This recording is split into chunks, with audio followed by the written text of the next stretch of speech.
Well, shall we? Good evening. Good evening, everybody. Welcome to the Belvedere City Council Committee of the Whole of August 10th, 2026.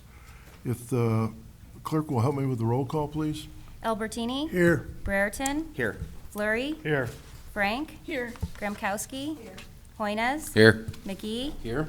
Montalbano absent. Peterson? Here. Stevens? Here. 9 present. All right, thank you. And I don't believe we have anybody for public comment. Nobody here, so public forum either. Reports of officers, boards and special committees. Item 1, Belvedere, building, planning, zoning, unfinished business. We have none. Item 2, building, planning, zoning, new business, building department update. Mr. Wilcox, good evening. Good evening, Mayor. So for code enforcement, we had 48 in the progress. We've got 3 that were ticketed. 4 projects going on. We got Maricold, review letter was sent out, MRS, same. Duncan is ready to issue. The Welch Brothers is ready to issue. Hamblock, we're waiting on their resubmittal. Rush Power looks to go on everything, including their sprinkler and fire alarm.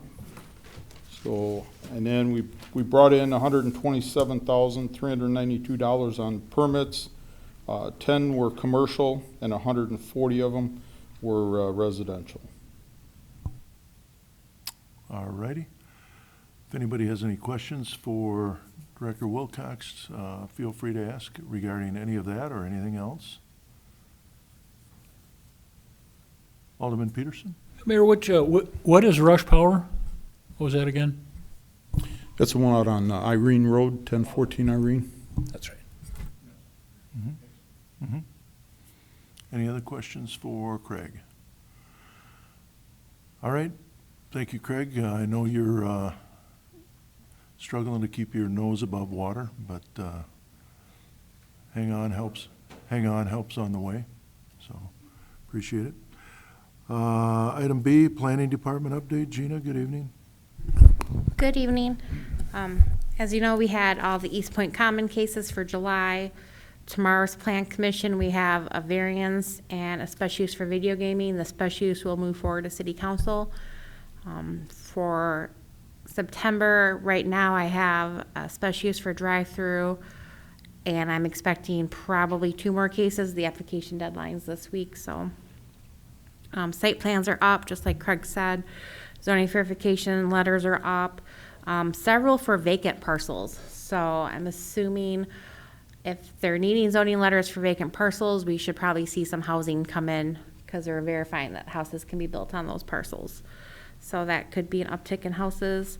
Historic preservation as standard. Heritage Day is just wrapping that up. I have been submitting stuff with the state for RFIs for new development. Spending a lot of time on the phone with site selectors and developers with questions. Also, FEMA is preparing to redraw the floodplain maps in the community, so quite a few comments were sent to them about those potential map updates, and that's it. Gina, you want to comment on the land to the west of Stellantis, how that map has suddenly appeared. When I saw it, I know you had caught it actually, and I appreciate that. But that is the property that originally Stellantis was going to put a battery plant on that property to the west of Town Hall Road. And anyhow, the new map has now designated that basically unbuildable, really. I mean, it can be built on, but it certainly doesn't favor. It's never, as far as I know, never been a floodplain, and but here we are now. The new map depicts that as such. So there were several changes to the floodplain map. General Mills and DFA were impacted, so I did respond with whether or not FEMA took in consideration the compensatory storage that General Mills did several years ago to get them out of the floodplain. So why were they being put back into it? because obviously that impacts them. There is, property off of Columbia that was put into the 100-year floodplain that was never put in. So just let everyone know, 500 year you can build in. 100-year is extremely difficult to build in, plus you need flood insurance, which is quite costly. So there are several areas off of Columbia that had never been in the floodplain before that is now not 500, but 100-year. So I did ask FEMA to reconsider that because obviously the city's put in a lot of effort with the low flow channel over there and the stormwater detention pond off of Fifth Avenue. That should alleviate things. Definitely not make it worse. There was additional land kind of by the Freed Park area. Oh, Gaynor, the floodway expanded on Gaynor to include another whole block. So I questioned that because of the berming that's in place.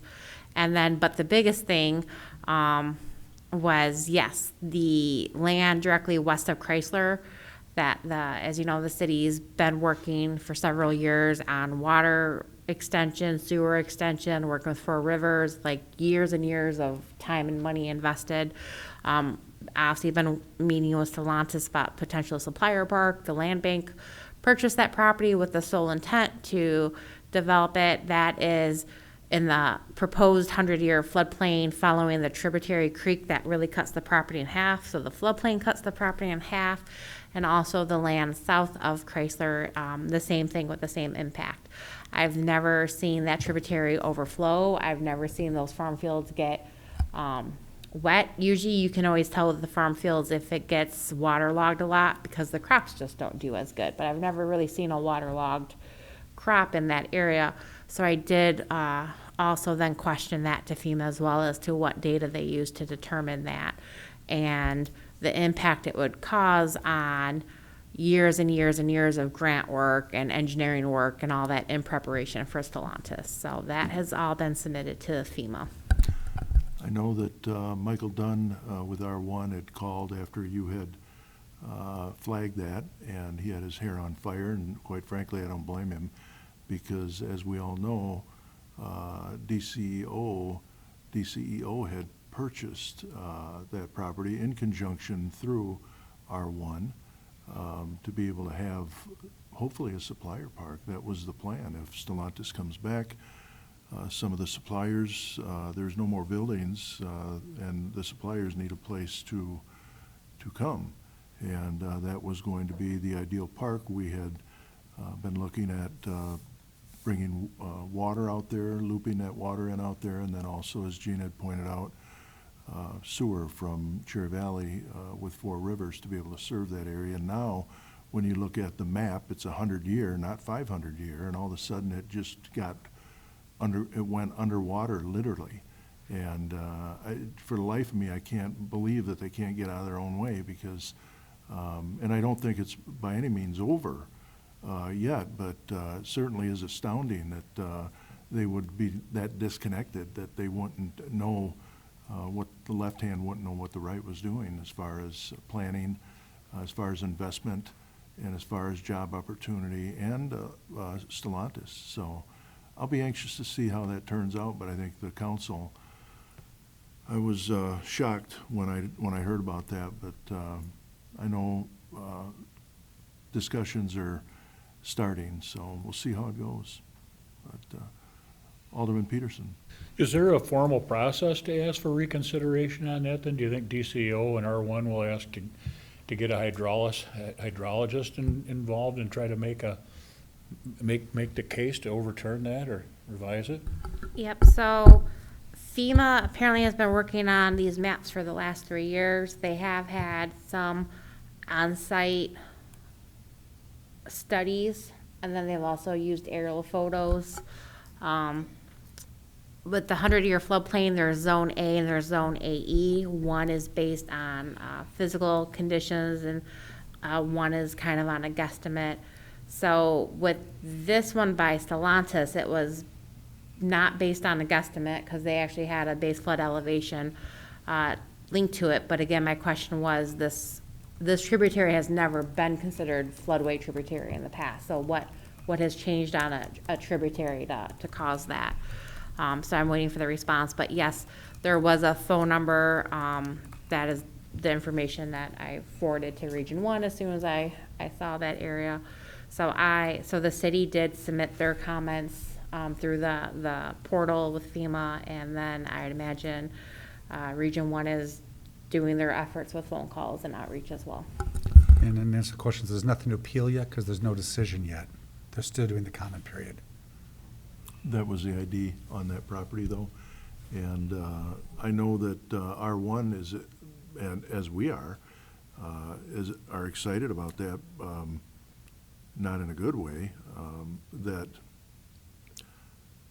you know, they had identified that for the city of Belvedere with funding for that project, for a supplier park out there. And prior to that, for a battery plant, but definitely that property has been, there's been money allocated towards being able to serve that, and this kind of just throws a hand grenade into it, so to speak. So I know that R1, they do represent the city of Belvedere. When we talk about what do, you know, they go out and get funding, state and federal funding for municipalities, city of Belvedere. And in this case, that certainly flies in the face and is contrary to what they've tried to actually help us with. So we'll see how it goes, but that was surprising. Alderman Albertini. Thank you, Mayor. So with this being designated as a floodplain and we were anticipating connecting with Cherry Valley, would that negate that connection?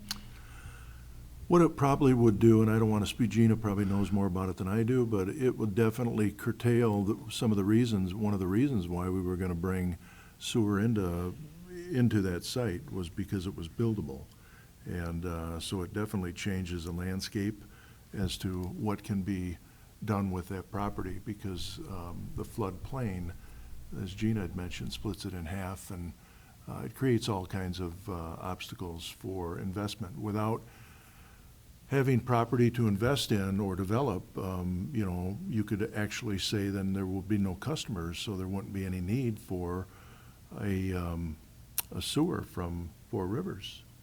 And that has been a big topic of discussion and funding at the state to bring that over here because of the supplier park now, and for potential jobs, not only there, but throughout the growth corridor. So doesn't really get any better area for jobs and investment, economic investment than that. Okay, I have one more other question. The property south of the tollway, we were looking to develop that, of course. Is that going to be subjected to any, because we can't connect with Four Rivers? Well, I don't know if it's because we can't connect. It's because it doesn't give them incentive to connect for the reason that they were going to initially come here. But ideally, it would be to encompass not only the Stellantis, whatever the supplier park does, but it would be ideally that whole corridor south of 90 as well. So, yeah, I mean, it will Has a have big effect. definitely have an effect. Thank you. You bet. Thank you. Alderman Peterson. It strikes me as odd that it would be dropped at a bomb just literally out of the clear blue like this, and there hasn't been a bad flood, there hasn't been a triggering event, there hasn't been really somebody taking even a potential buyer, an industrial developer looking at this specific property, for them to just kind of cook this up out of whole cloth and drop it in here without that proverbial 100-year flood having just happened. I mean, it makes you wonder why there and why now. I have no idea. We'll try and find out, though, and certainly we don't want that to take place by any means, and I don't think that it's, history shows that that's necessarily accurate, but, you know, we'll see. Gina, did you have something before? I was just gonna say, there was Gronkowski? of other changes that some properties downgraded from 100-year to 500-year. Some were removed completely, some were added to the 500-year. Like, there's other little changes throughout, which makes sense because floodplains ebb and flow. What you do upstream acts downstream, so some of the smaller changes were completely understandable.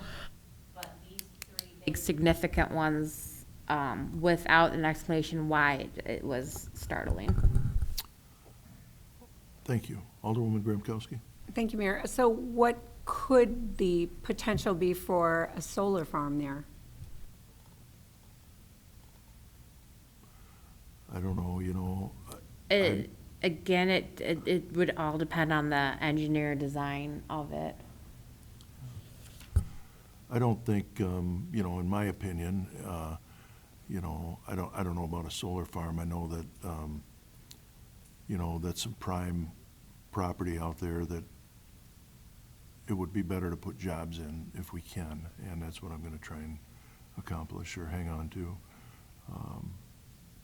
And it should be relative with, to Stellantis, certainly right adjacent to it. And that was a plan last year. That's been the plan for a couple of years, was to do that. So we'll see how it goes. I think we'll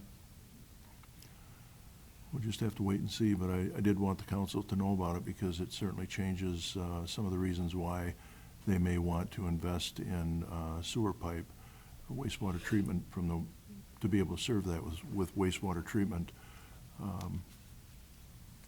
from the west. So, Alderman Peterson? And just an editorial comment, then, it's a good thing that there was no part of the use of this property that was contingent on what Stellantis did to reopen that plant. If that had been planned to be an EV vehicle that was gonna be built there, this would probably be a deal killer if they were gonna have to have the battery plant there as well. I would say that's Fortuitous. probably pretty accurate, you bet. Amazing how we get in our own way, but I don't know, I just can't believe it. Anyhow, we'll see how it goes. Gina, did anybody have any questions for Gina on anything else? I just wanted to comment on that because I thought that was pretty important. All right, thank you, Gina. Item 3, Public Works unfinished business. We have none. Item 4, Public Works new business. Item A, on your agenda, 1-ton dump truck purchase for the Water Department, and in your packet was a memo dated 8/6/26 from Director Keck regarding the 1-ton dump truck purchase for the Water Department. Director, good evening. Good evening. Thank you, Mayor. The FY '27 Water Department budget includes $100,000 for the purchase of a new 1-ton dump truck. We've located a truck off the lot and received the following pricing. I would recommend a motion to approve the purchase of the 2024 Ford F-550 1-ton dump truck from Charchone Ford of Alliance in the amount of $87,389. This will be paid for from the water depreciation account, line item 61-1780. All right, if I could have a motion to that effect. Motion by Alderman Peterson, second by Alderwoman Gramkowski. Thank you both. Any questions regarding the motion on the floor? Floor is open. Alderman Peterson? Well, Mayor, Director Keck, and it'll be the same question for the street department 1-ton too. Does this also include the delivery charges? Are they gonna be an additional? I didn't see it on the breakdown. So this one, I'm still working out the delivery charges, but on the next one for the street department, delivery is included, so. Okay. Okay, thank you. Any other questions on the motion on the floor? Hearing none, all those in favor of the motion on the floor, please signify by saying aye. Aye. And if there's any opposed or any abstentions, that motion passed. Thank you. And item 4B is, again, the bookend. Item B, 1-ton dump truck purchase for the street department. Again, in your packet is a memo from Director Keck dated 8/6/26 regarding that purchase. Director? Thank you, Mayor. The FY '27 Street Department budget also included $100,000 for the purchase of a 1-ton dump truck with plow and spreader to replace our 2001 Chevy. We've located a truck off the lot and received the following pricing. So the current Street Department budget included $150,000, just for a little background, to purchase the 10-yard dump truck. We purchased a used 10-yard and a used 5-yard dump truck for a total cost of $100,000. Therefore, I would recommend the remaining capital funds of $50,000 to be used to cover this additional $22,555. Therefore, I would recommend a motion to approve the purchase of the 2025 Ford F-550 1-ton dump truck from Apple Ford Lincoln in the amount of $122,555. This will be paid for from capital line item 41-5-752-8300. All right, if I could have a motion to that effect, please. Motion by Alderman Hoynes, second by Alderman Stevens. Thank you both. Any questions on that? The frugality of your purchase on the 10-yard and the 5-yard helps out to be able to get us, bring more equipment in, so I appreciate that. I know the council does too. I know Brent always said, we always said Brent was cheap. Brent, if you're listening, you're not cheap. You were frugal, and but it does pay off in this case. So if there's any questions regarding the motion, feel free to ask. All right, hearing none, all those in favor of the motion, please signify by saying aye. Aye. And if there are any opposed or any abstentions, that motion passed. Thank you. And item C, Street Department Equipment Repairs and Purchases. In your packet is a memo dated 8/6 from Director Keck regarding Street Department Equipment Repairs and Purchases. And kind of tie all this up, Director? Thank you, Mayor. The current street department capital budget included a total of $750,000 for the purchase of 4 pieces of rolling stock. So that equipment has been purchased for a total cost of $708,534.34, of course, pending council approval of the 1-ton dump truck. I would recommend that the remaining capital funds of $41,465.66 to be used for the following equipment. The first one is our 2011 New Holland T475 tractor broke down and needs to be repaired. The cost of the repairs is $17,625.68. There's a quote attached. We use this machine to mow ditches and retention ponds along with all of our, roadside mowing and whatnot. Therefore, I would recommend a motion to have our equipment repair the 2011 New Holland T475 tractor in the amount of $17,625.68. This work will be paid for from capital funds. Okay, if I could get a motion, please. Motion by Alderman Albertini, second by Alderwoman Frank. Thank you both. Any questions regarding the motion on the floor? It sounds like that 2011 has some good use yet, and so if there's any questions, Director Keck will answer them, I'm sure. All right, hearing none, all those in favor of the motion on the floor, please signify by saying aye. Aye. And if there's any opposed or any abstention, that motion passed. Thank you, and continue to item B. Item B, our 2024 Bobcat L95N loader that was purchased back in 2024 did not include any attachments. A new 84-inch rock bucket with grapple is $7,700, and a new 84-inch hydraulic angle broom is $10,100. Those quotes are attached. Therefore, I'd recommend the first portion of this would be I would recommend a motion to purchase the 84-inch rock bucket with grapple from Bobcat of Rockford in the amount of $7,700. This will be paid for from capital funds, and we'll utilize this equipment to not only storm damage with that grapple on it, but to start redoing. We're going to do a lot of alley work this year since we were kind of behind the 8 ball, didn't get any done last year due to that big storm that came through. But that's what we'll utilize this piece of equipment for. Okay. If I could have a motion to that effect, please. Motion by Alderman Hoynes, second by Alderman Peterson. Thank you both. Any questions regarding the motion on the floor? Feel free to ask. All right, hearing none, all those in favor of the motion, please signify by saying aye. Aye. If there are any opposed or any abstention, the motion passed. Thank you. And then the second part of that, Mr. Keck. Yep. So the next, we'll be looking for a motion to purchase the 84-inch hydraulic angle broom from Bobcat of Rockford in the amount of $10,100.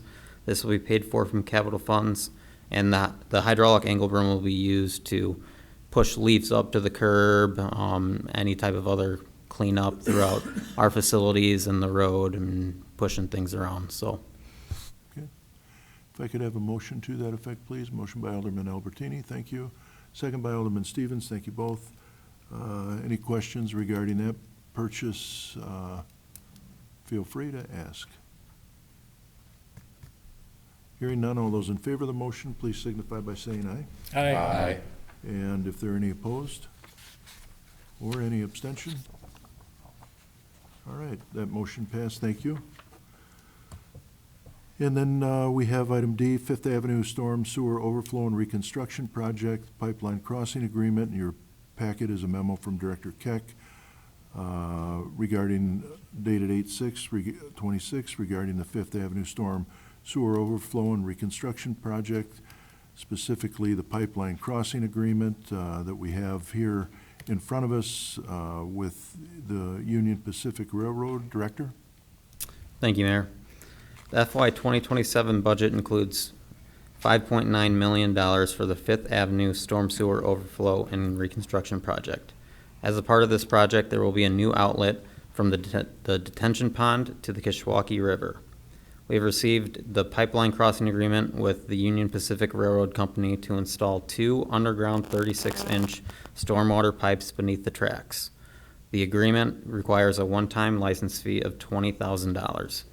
I would recommend a motion to approve the pipeline crossing agreement with the Union Pacific Railroad Company in the amount of $20,000 per project number 0810467. This will be paid for from capital funds. If I could have a motion to that effect, please. Motion by Alderman Peterson, thank you. Second by Alderman McGee, thank you both. And of course, this gets us from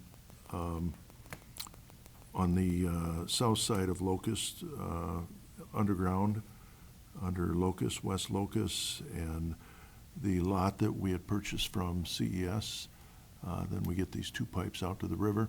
And how in the world they can designate a floodway over when we're actually cleaning up over in that area is beyond me. That just makes no sense at all. That property's been, I mean, that property, even what we've done so far with the low flow channel by storing it, and now with the detention pond by storing it, has made a huge difference for people who have flooded. And you can tell because that one individual in particular hasn't been to a meeting in a year. And he was complaining he got flooded every year. And he hasn't been here, and because I know he hasn't flooded. So it is made improvements there, but when we are able to get this underneath and get it out to the river and remove it, that'll help, that'll be better. And so I don't get the mapping that the DNR did or EPA. I don't get that. So anyhow, we have that motion on the floor. If there's any questions, Alderman Peterson.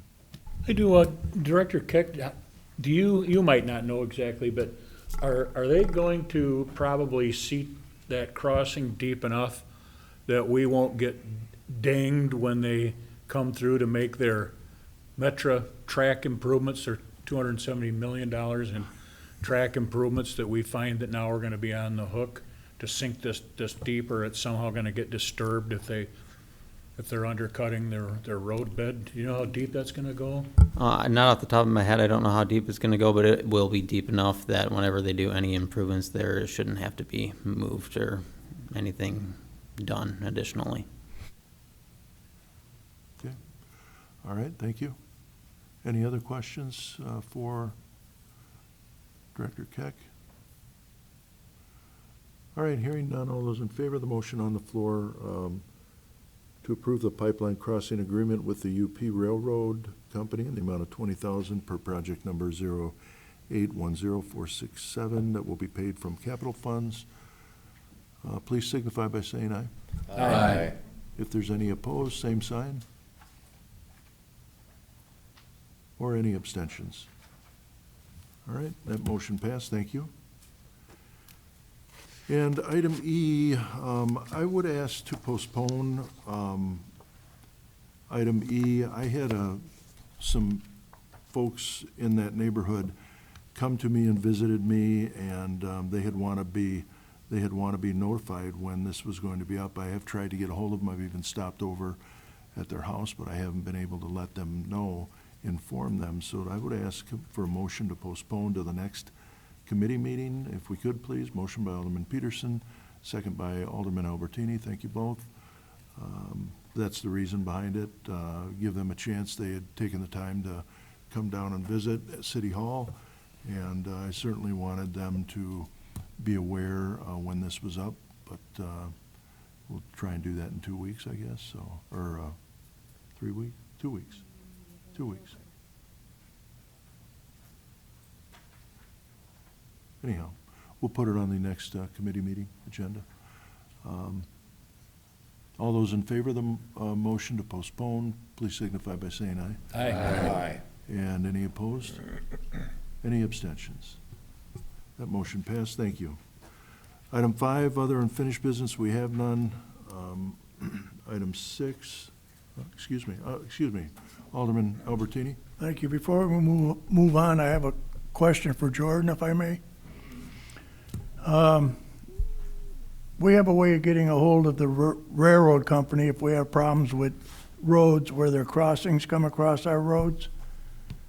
Yeah, we have a contact who we can reach out to. Okay, for about, I don't know, 3 months now, the crossing on Appleton, where the spur goes to Chrysler for the box cars, there's a big platform that's been dislodged, and if you don't know it's there, everybody keeps going around it, but if you don't know, wham, you take a front tire out. I'm surprised nobody's brought it forward to you yet, but if we could look into that, I'd be appreciative. Thank you. Yep, we can reach out to the UP. Okay, thank you. Item 5, on other unfinished business, we have none. Item 6, other new business. We have, in your packet is a memo to myself, city clerk and city council dated 7/9/26 regarding Belvedere Township. Alderman Stevens, I know that I had received this from you. I guess I'll ask you to go ahead and comment or read it if you want to, for the Okay. record. I knew a long time ago that they were trying to put something through the state so that governments could back out of townships, because we put a lot of tax money through to Belvedere Township, and what do we get back from, like, $300,000 for roads? Yeah. And from what I understand, they have over $8 million sitting in the bank. It's been there for as many years as I can think of. I didn't know if that had gone through, or, because I get a lot of complaints about taxes, and this is one of them I don't even know if we need to do anymore. Okay. Or put something on the next election as a referendum to let them know that the citizens of Belvedere are not happy. Well, I know several years ago, the city attorney and I had some discussion about that long before I was mayor. And, but anyhow, I'm going to defer to him if he has anything that he wants to say. I don't disagree with Alderman Stevens. I've always felt that, township government, I think Illinois is the third largest state, or has the third largest amount of township government, first being Minnesota, second being Pennsylvania, and third being Illinois. But it's a layer of government. I think you're right. I think we get a check annually from them, but I've also said in the past that they don't do any sidewalk repair, they don't do any infrastructure costs for Belvedere taxpayers in Belvedere Township, and they don't fix sidewalks and what have you. So township government, they say, some people say it's archaic. Well, if you don't provide anything, perhaps it is. But Alderman Peterson. Didn't the city of Elmhurst back out from their township? It seems to me like in the area, Elmhurst was among the first that said, we're withdrawing our boundaries from the township. So I'll jump in. Thank you for that. No, we can't do it. It's that simple.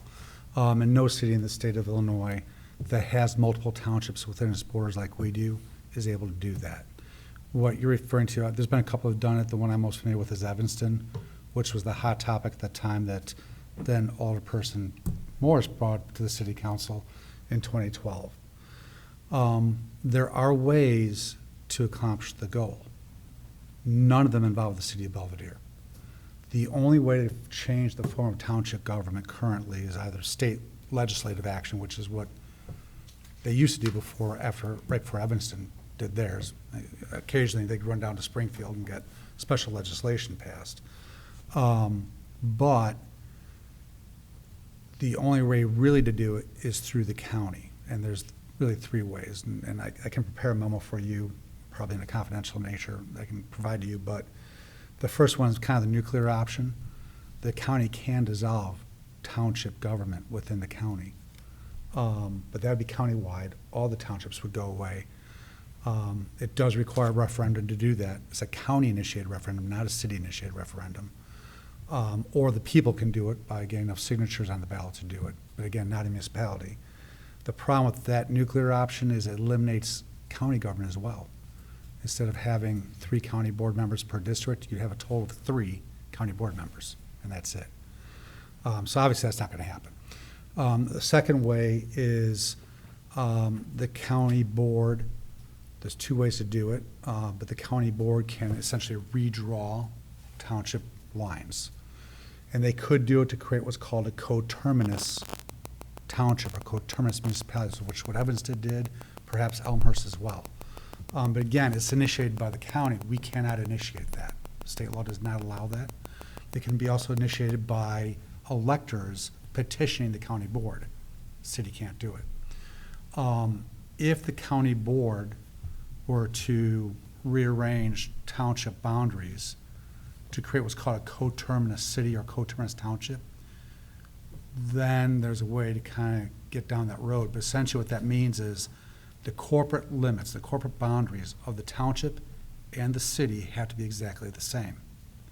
Obviously, that's not what we have now. We have, 3 or 4 different townships, 4 in Belvedere. And not only do we have 4 different townships in Belvedere, all those townships have the majority of their territory outside of Belvedere, except for maybe Belvedere. It might be 50-50. So the reality is we can't go that route. If the county board were to redesign the boundaries to create the coterminous situation, then the township board and the city council could each pass a resolution to get rid of the township. I don't see them doing that, but that's what the new law that Evanston used was able to do. So the short answer is no, there's absolutely no way the city of Belvedere can, under current law, withdraw from the township form of government. And the reason's simple. The township is one of the strongest lobbies in Springfield. They're not going to create a situation where municipalities can just eliminate them. It's highly unlikely the county board would agree to redraw all those boundaries because, let's face it, the greatest EAV that any of us get, township, county, school board, whatever, is from industrial and commercial, and all that's in the city of Belvedere. So my guess is a fair amount of the taxpayer dollars is coming from industry and commercial properties that are located within the city of Belvedere. But again, I can do a memo on it, but there's no way to do it. We can't enforce it by referendum. Obviously, a citizen could file for a referendum if they get enough petitions and try and get the county board to act, but the city cannot do that. I was curious because, they do have fantastic equipment and all kinds of stuff. And I'd imagine most of their money's coming from the city limits. In the case of Belvedere Township, my guess is a lot of it comes from the industry in Belvedere. Yeah. I think when we last entertained that, you and I think it was $200, roughly $200 a month, or $200 a year on property taxes that city residents pay, I believe. But And there's 2 different taxes. There's the road tax as well as the general fund tax for the township. anyhow, Alderman Peterson? Well, I think it's a question that's ripe to ask, seeing as how Illinois has the highest property tax burden in the nation. I think you have to look for the low fruit anywhere.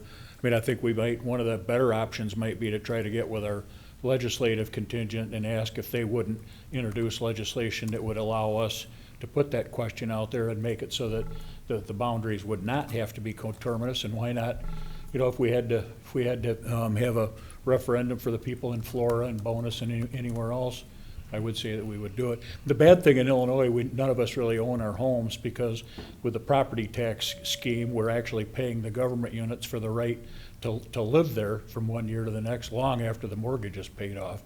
And I think people are tired of it. All right, thank you. Yeah, we'll see what we can do to scare up whatever the state may be willing to do. 'Tis the season, so we'll see. But I do agree with Alderman Stevens, and I always have felt that,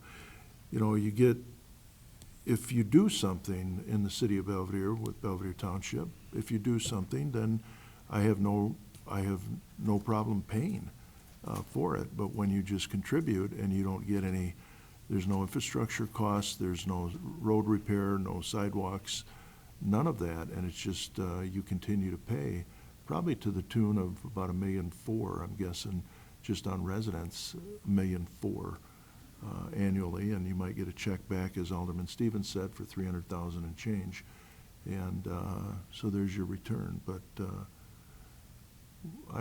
we'll see. We'll see how it goes here.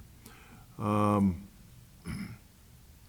then also in your packet was a memo from Alderman Stevens as well to myself, city clerk, and city council, dated July 9th, 2026, and that's in regards to vehicles parked in the street, and second one with vehicles parked in the street and evidently leaking fluids.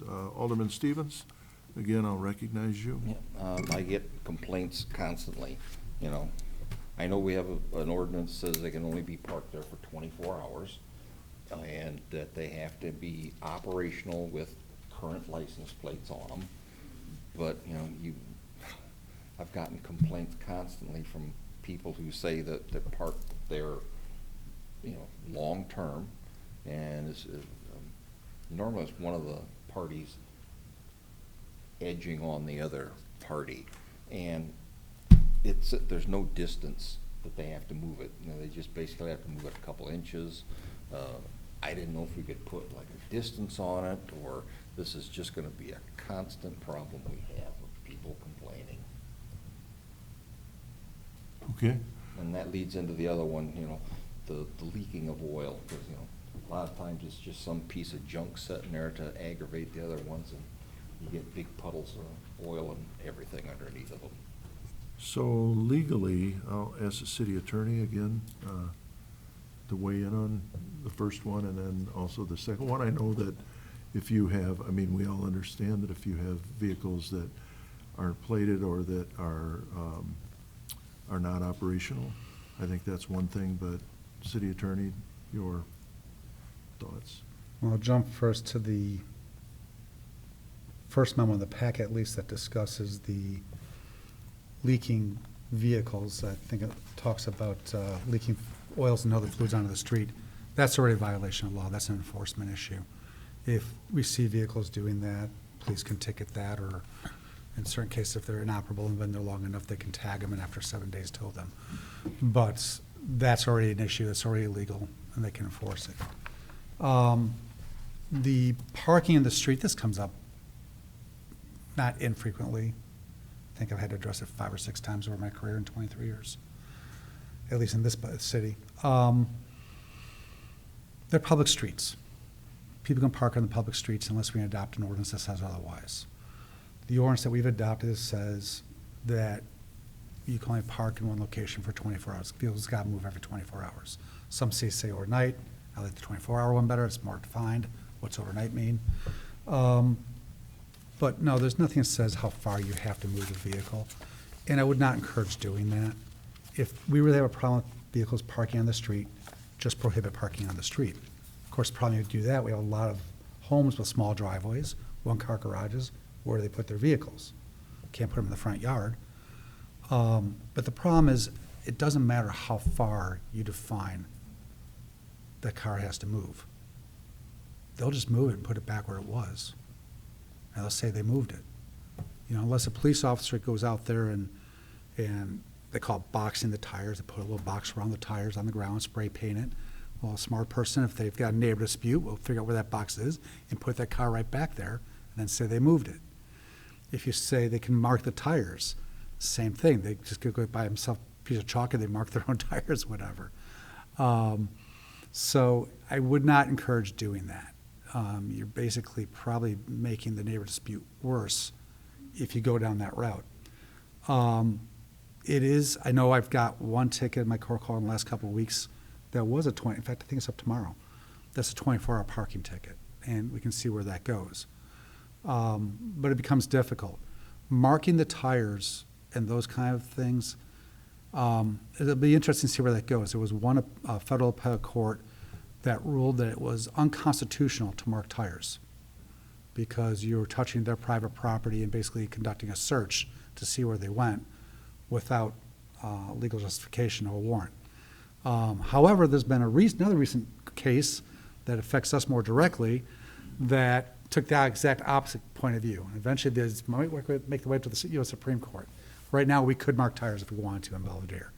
But I wouldn't recommend doing that because there's always going to be a question, well, how far do they move it? And so you're always going to have the same exact question, the same exact dispute, pretty much no matter what you do with it. But as far as vehicles that are leaking fluids, those are... Absolutely, that's illegal now. Yeah, I'd had complaints, and I told them I'd bring it up in council, and didn't think it'd go anywhere, but I did. Certain vehicles that are, that haven't been moved, they have flat tires, they, aren't licensed, no plates, any of that stuff. We have inoperable vehicles, and certainly they fall into that category. So we do, I have actually had them, went and taken them off the street because the windows were broken out of them and they were on a trailer and the trailer tires were flat as well. So Alderman Peterson first, then Alderwoman Grabkowski. I was just gonna add that, as stewards of the public trust, we have to balance the actual harm to the majority of the motorists and the taxpayers from having a vehicle out there, whether, 25 hours or 45 hours, and then balanced versus the cost of enforcing it and sending someone around to police all this up and mark tires and start the timer each time. I mean, I think overall, the general harm to the taxpayers is probably pretty minimal unless it's a narrow street and there's a lot of parking. I mean, some streets are probably problematic if there's a lot of this. I mean, Whitney is extremely narrow. Whitman Street, it can be narrow. If there's a lot of vehicles on either side, it does make it problematic for two-way traffic. You have to kind of zigzag your way through if you're going to meet traffic. So I mean, if you've got a lot of that, some streets might need some enforcement, but I just don't see where there's probably enough harm to justify having officers and building department enforcement, code enforcement, really expending too much of the resources for what's really at stake. Okay, thank you. Alderwoman Grabkowski.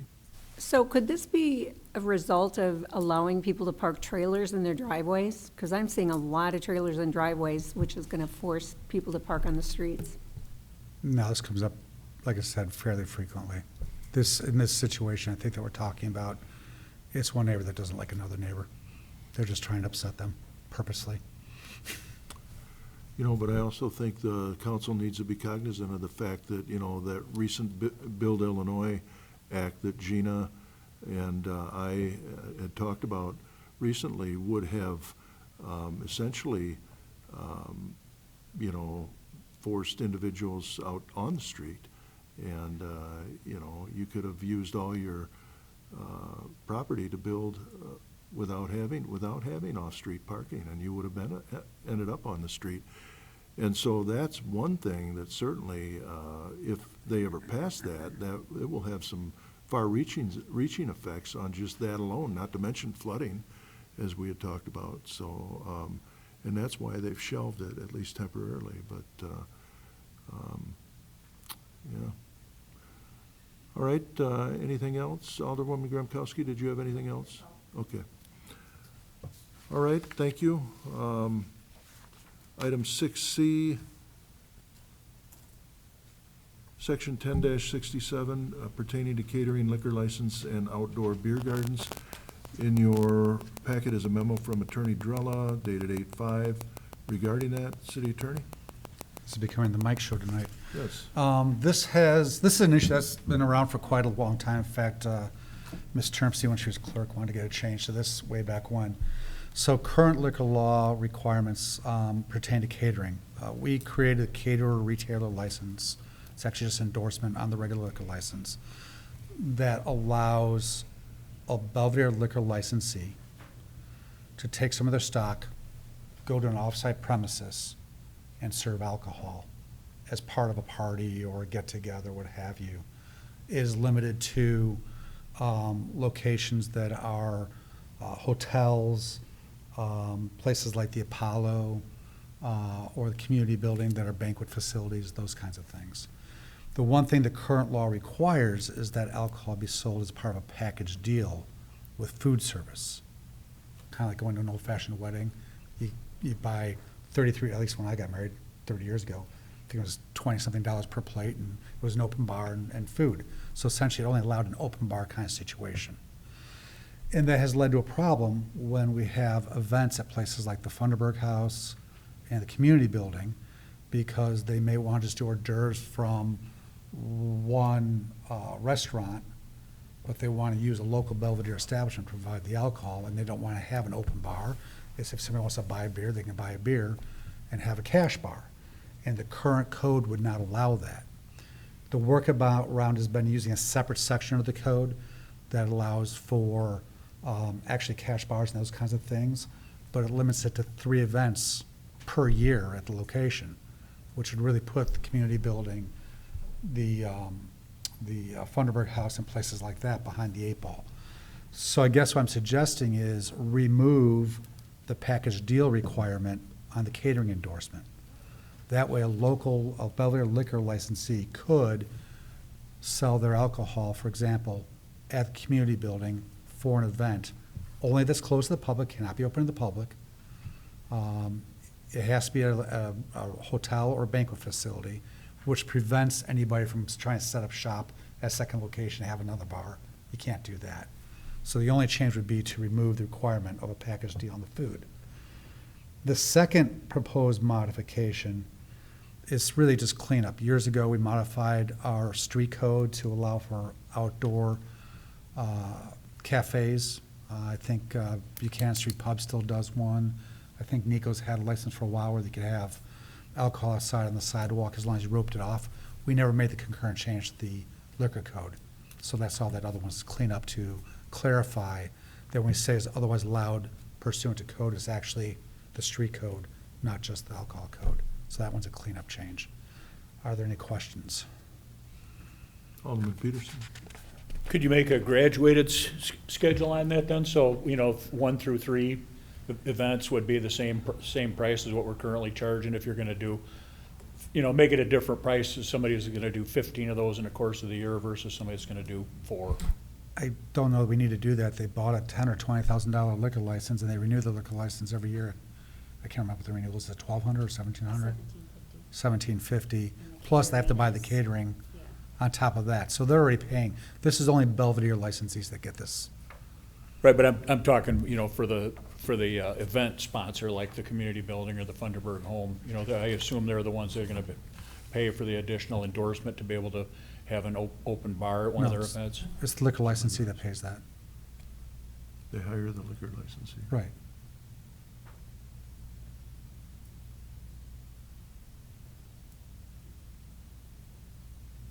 So their license allows them to do up to 3 of those events? 2 different sections. Currently, there is no limit on the events for the catering endorsement, and that's what we're talking about. A separate allows a special use permit. That's limited to 3. We're not talking about changing that one at all. That one's still limited to 3. And that one you can go pretty much anywhere. In fact, that's what the city used to use along with the chamber back when Heritage Days used to be in front of what was the Piggly Wiggly, and they had the big beer tent out there. That was the type of a special event license, and that's what it was designed for, is those kinds of things, and that's limited to 3 per year.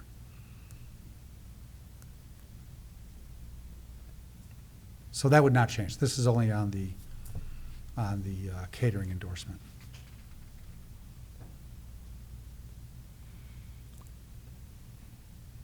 Alderman Albertini? Thank you, And then Mayor. Alderwoman Frank. So before we go forward with this, so I clarify, what we're trying to do is make it so there's no limit on the alcohol catering, or eliminate it. No. We're trying to make it so that they can use their catering endorsement even if they're not providing the food. Somebody else might provide the food if there is any. They would simply bring the alcohol and sell it essentially at a cash bar as opposed to part of a package deal. That's the only change. So there'd be no limit then. Whereas now right now you're saying there's a limit of 3? No, separate code section. I shouldn't have confused you. I'm sorry. I'm sorry. There's no limit on this at all. There never has been. Okay, thank you.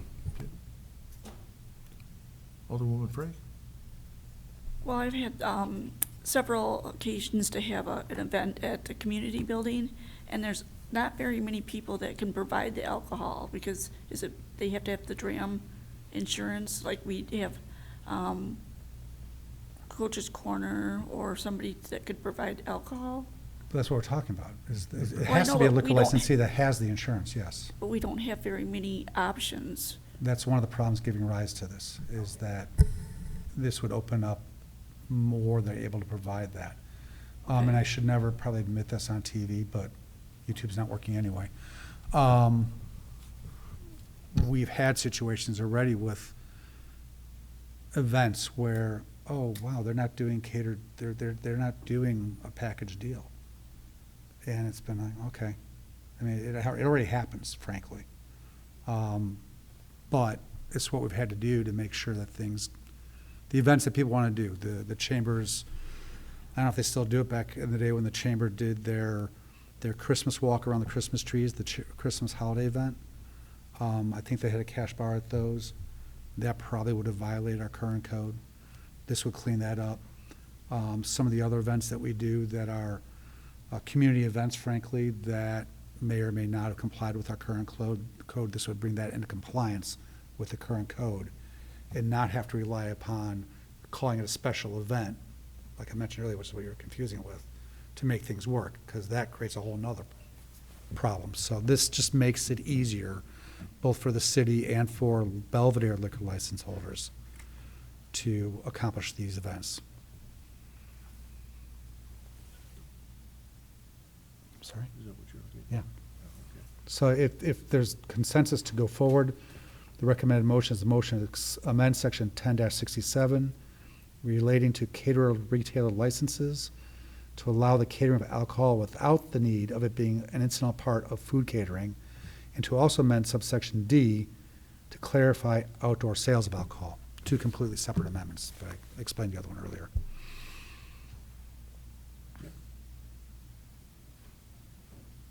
Alderman Peters? Do you want those in 2 motions then, or you want those conjoined? No, doing one ordinance, so conjoined. As Okay, stated. I'll make that motion. Okay. Motion by Alderman Peterson, second by Alderman Albertini. Thank you both. Any questions regarding the motion on the floor?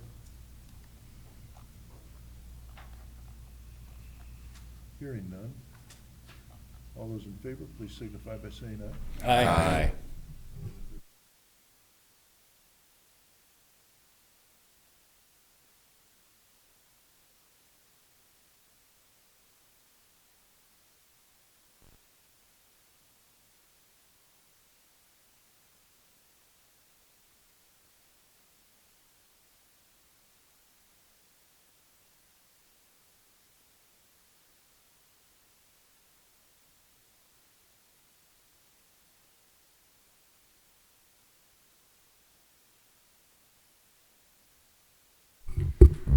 Correct. The last stroll or the last market of the season got rained out, so they are requesting to push it to September 5th, which is Labor Day weekend. It was the only day the band had available, I believe.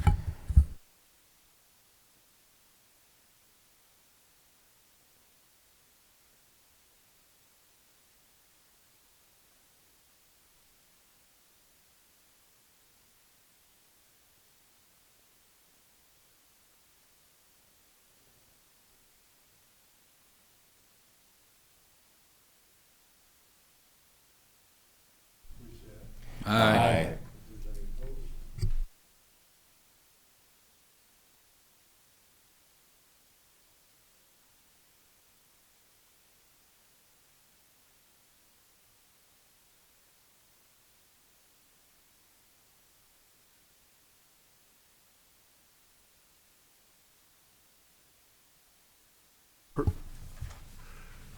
We'll move into executive session pursuant to, thank you, pursuant to Section 2C2 of the Open Meetings Act to discuss collective bargaining matters, and pursuant to Section 2C5 of the Open Meetings Act to discuss purchase of real property. If I could have a motion as such, motion by Alderman Peterson, and a second, please.